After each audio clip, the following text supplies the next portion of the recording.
Next, I want to talk about resources to help with high costs that may be associated with your cancer care. There are a few different types of patient assistance programs that may be helpful, and we'll talk about each of these.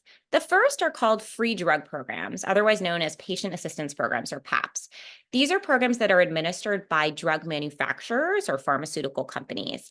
And this is where, for a specific drug that might have a high copayment, you may be eligible for a program where the pharmaceutical company will ship the drug directly to the patient for free. These applications are usually online. Not all drugs may have such programs administered by the pharmaceutical companies, but if they do, there are usually income requirements to be eligible for such programs. Patients can apply, and if they're approved, the approvals usually last anywhere from 6 to 12 months. And again, patients get the drug directly at no cost from the pharmaceutical company. A second type of financial assistance program that also is administered by pharmaceutical companies are called copayment cards. These are sort of like coupons where there may be a certain dollar amount, $30, $40, sometimes up to $100, that patients can use towards the cost of a very specific drug. Again, not all drugs may have these copayment cards. One thing to note for these cards is that patients insured by Medicare or Medicaid are not eligible to get copayment cards. However, they are eligible for the free drug programs. And again, similarly, the applications exist online most of the time through the pharmaceutical company's website. A third type of resource are foundation grants. So these are specific cancer-related foundations that may provide funding for a broader set of services. So some of it may be for medications, some of it may be to help pay a monthly premium.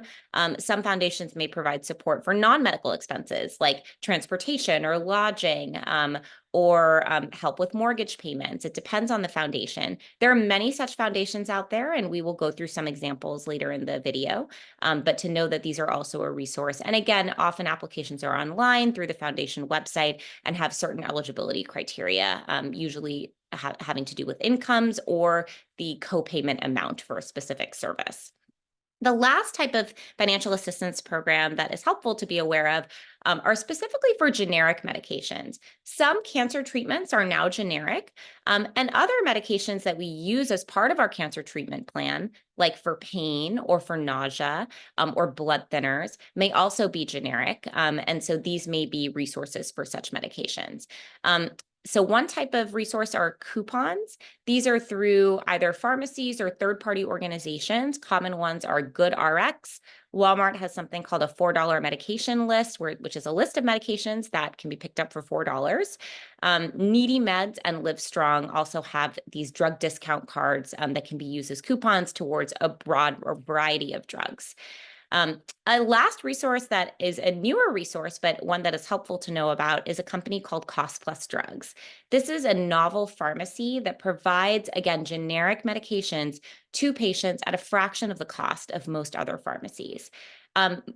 Some of cancer drugs are on this list. Examples include Zytiga for prostate cancer, as well as Gleevec for CML and some other cancer types. But again, this is only for generic medications, so not relevant to the very high-priced brand name medications for which the patient assistance programs or the copayment cards are your best bet. I want to next talk about how to identify potential resources and people who can help you navigate these financial challenges. First, I want to say that it is always appropriate to bring up financial concerns with your healthcare team. Financial toxicity is incredibly common across all demographics, regardless of a patient's background. Some healthcare teams may ask you about financial concerns, but this is not always the case and not standardized. You can bring up concerns with any member of the healthcare team, including your oncologist, and you should never feel like you have to pay a high bill or a copayment. There are resources and people out there to help.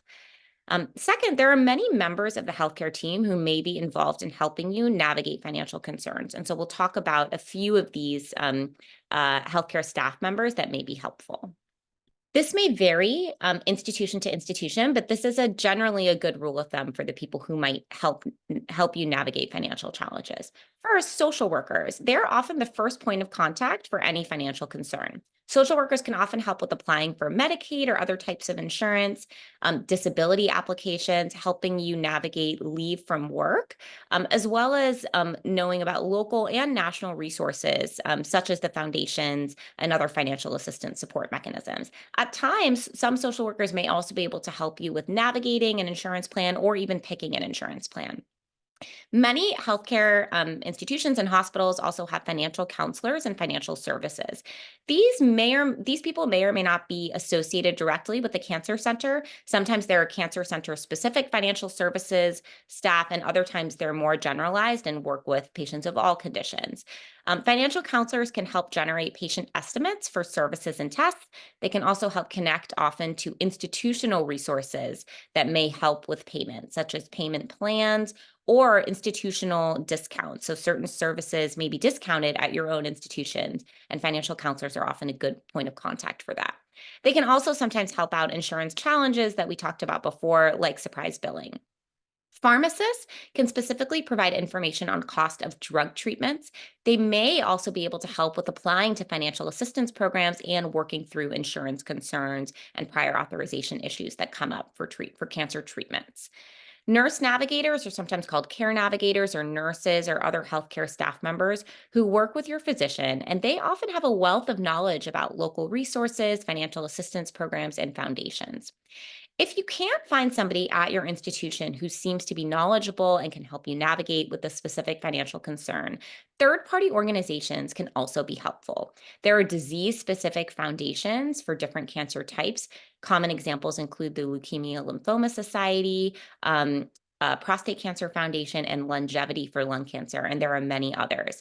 These foundations often have navigators or other staff members who can help point you in the right direction for a specific financial concern.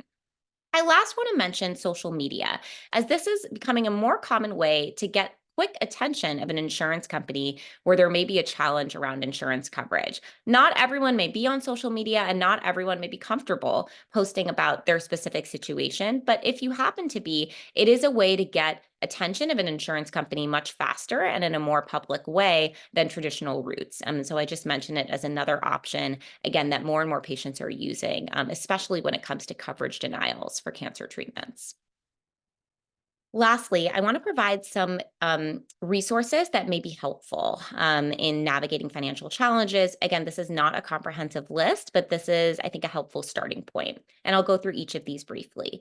Triage Cancer is an organization that provides legal and financial advice specifically for patients with cancer. They have counseling as well as connection to financial resources. The Healthwell Foundation and the Patient Access Network, or otherwise known as the PAN Foundation, are foundations that provide grants for co-payments for medications, premium assistance, and some other financial resources. They often connect to disease-specific grants like Leukemia Lymphoma Society and Longevity and the ones that we talked about before. And so these can be a really helpful starting place, again, for help with sort of broader financial needs. RX Assist and the Pharma Search Engine, the websites provided here, are search engines to help find PAP programs, so those free drug programs through pharmaceutical companies. You can look up whether a program exists for the specific cancer treatment that you are prescribed on these websites. Caring.com has great information on Medicare plans for our older patients who are eligible for Medicare. It also links to agents who can help you with navigating questions around picking a Medicare plan. The Lazarex Foundation provides grants to support travel for clinical trials. GoodRx, I mentioned before, provides coupons for generic medications at common pharmacies like Walmart and Costco. Cost Plus Drugs is that direct pharmacy for generic medications. The SAM Fund is a great resource for young adult patients with cancer, and again, provides a broader set of financial of funding mechanisms. Family Reach provides non-medical assistance for patients, both pediatric and adult patients with cancer. They also have financial counseling and resource navigation. And finally, one issue that is not talked about enough, but that can be very expensive, is fertility preservation for patients who are undergoing chemotherapy or other treatments that might compromise fertility. The fertility preservation can be exceedingly expensive and often is not covered by insurance. And this organization has a list of financial assistance programs that can help with support for fertility preservation. So again, by no means a comprehensive list, but I think a good starting point for patients who are navigating financial concerns. I want to end with a few takeaways. First, financial toxicity is very common in cancer care. We hope that there will be federal policies in the future that can really help address this issue. But in the meantime, do not hesitate to bring up financial concerns with your healthcare provider team. The earlier, the better, as it can take time to wade through the complexities of insurance coverage and determine the right people who may be able to help. If you face a high copay or bill, or if you're having insurance coverage challenges, there are resources out there. Talk to your social worker early to understand specific team members within the healthcare team who can help address very specific concerns, as these can really vary from institution to institution. If you aren't getting answers at your institution, ask about local advocacy group or disease specific advocacy groups who often have a wealth of resources to help. Finally, know that the squeaky wheel gets the grease, which is exceedingly frustrating. It should not be, the onus should not be on patients to navigate these cost concerns and financial concerns. For example, if you do not meet income requirements, writing a letter explaining your financial situation to one of these pharmaceutical companies might still make you eligible for a free drug program. And so self advocacy can go a long way, although, again, always ask your healthcare team for help. I hope this video has been helpful for some practical tips in addressing financial concerns of cancer care.